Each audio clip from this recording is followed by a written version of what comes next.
दिया है, दोनों मिला के हम लोगों ने ये बनाया था। सुनेंगे? हो मोरे ख्वाजा जी सुनो, आहा माइक टूट गया। हो मोरे ख्वाजा जी। बिस्मिल्लाहि वल्हम्दुलिल्लाहि वस्सलातु वस्सलामु अला रसूलिल्लाह। अस्सलामु अलैकुम वरहमतुल्लाहि तआला वबरकातुहू। उम्मीद है आप सभी हजरात खैरियत से होंगे। अभी आपने जो वीडियो देखी है हम उसी के ताल्लुक से बात करेंगे और आप वीडियो को आखिर तक देखें और कोशिश करें ये बात दूसरों तक भी पहुंचाएं। अगर हम इस दुनिया पर नजर डालते हैं तो हमें यह महसूस होता है कि ये सारी दुनिया तब्दील हो रही है बहुत तेजी के साथ।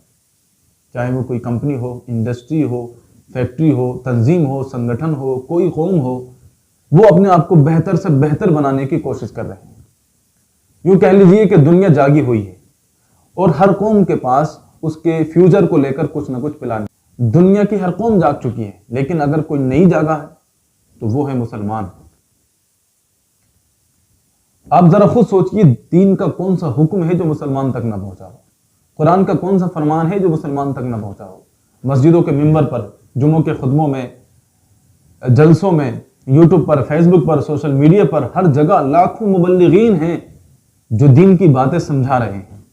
इससे ये बात तो बिल्कुल वाज़ेह हो गई, ये बात तो बिल्कुल तय हो गई कि मुसलमान सब कुछ जानने के बावजूद अनजान बनता है। और याद रखिए कि सोए हुए को जगाना आसान है, लेकिन जो सोने का नाटक कर रहा हो उसको जगाना बड़ा मुश्किल होता है। आज दुनिया हमें जगा रही है, हवादिसे ज़माना जगा रहे हैं, ज़माने की ठोकरें जगा रही हैं, हुकूमतें जगा रही हैं, परेशानी और मुसीबतें जगा रही हैं, लेकिन मुसलमान है कि जागने का नाम नहीं लेता। और मुसलमानों की गफलत के ये चंद नमूने मैं आपके सामने पेश करता हूं। पहले इनको देखिए, उसके बाद इस पर कुछ तबसरा करते हैं।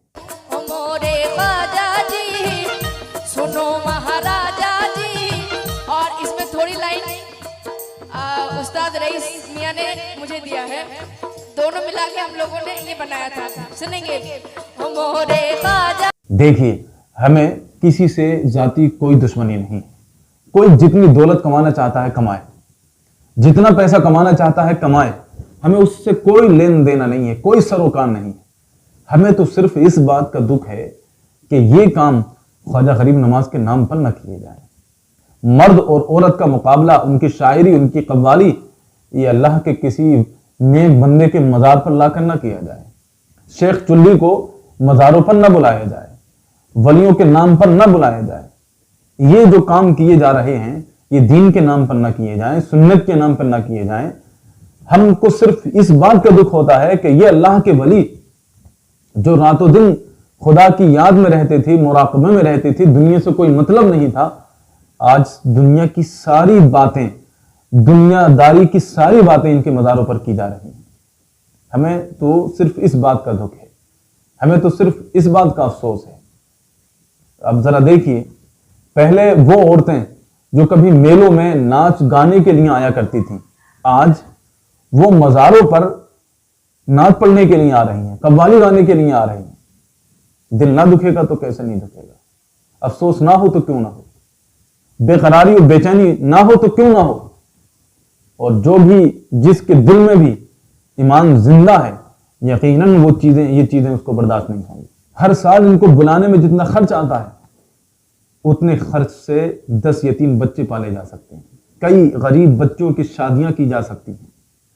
और अगर आप वो करेंगे तो आपके दिल को सुकून मिलेगा, आपकी रूह को तसल्ली मिलेगी। लेकिन आप तो इन चीजों में खुशी तलाश कर रहे हैं, आपको जिंदगी भर खुशी नहीं मिलेगी। बहुत सारे हमने देखे हैं इन चीजों में खुशी तलाश करने वाले, आखिर में आत्महत्या करके मरते हैं, जिल्लत की मौत मरते हैं, इसलिए कि उन्होंने उन जगहों पर खुशी और सुकून तलाश नहीं किया जो कि अल्लाह तबारक व तआला ने बयान किया था, जिसका हुक्म अल्लाह ताला ने दिया था।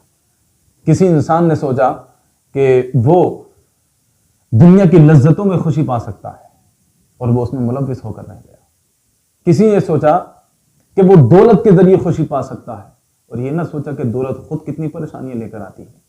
किसी ने सोचा कि उसके दर्द व गम का इलाज शराब में है, वो शराब में डूब गया और जब नशे से बाहर आया तो मालूम हुआ सब कुछ बर्बाद हो चुका है, उसकी दौलत बर्बाद हो चुकी है, उसकी इज्जत बर्बाद हो चुकी है, उसके रिश्ते खराब हो चुके हैं। और कोई हुस्न के बाजार में चला गया وہاں پر اپنی جوانی اور دولت کو برباد کر دیا۔ ان چیزوں میں سکون نہیں ہے۔ اگر تمہیں سکون چاہیے تو کسی یتیم کے سر پر شفقت کا ہاتھ رکھو، کسی غریب کی مدد کرو، کسی بے سہارے کا سہارا بنو، کسی بے بس کو سہارا دو، کسی ضعیف کی مدد کرو، کسی بیوہ کی مدد کرو، کسی یتیم بچے کی پرورش کرو، اس کی تعلیم کا انتظام کرو، اپنے معاشرے کی خرابیوں کو دور کرو، تب تمہیں سکون ملے گا، اور وہ ایسا سکون ہوگا کہ اس پر کبھی زوال نہیں آئے گا۔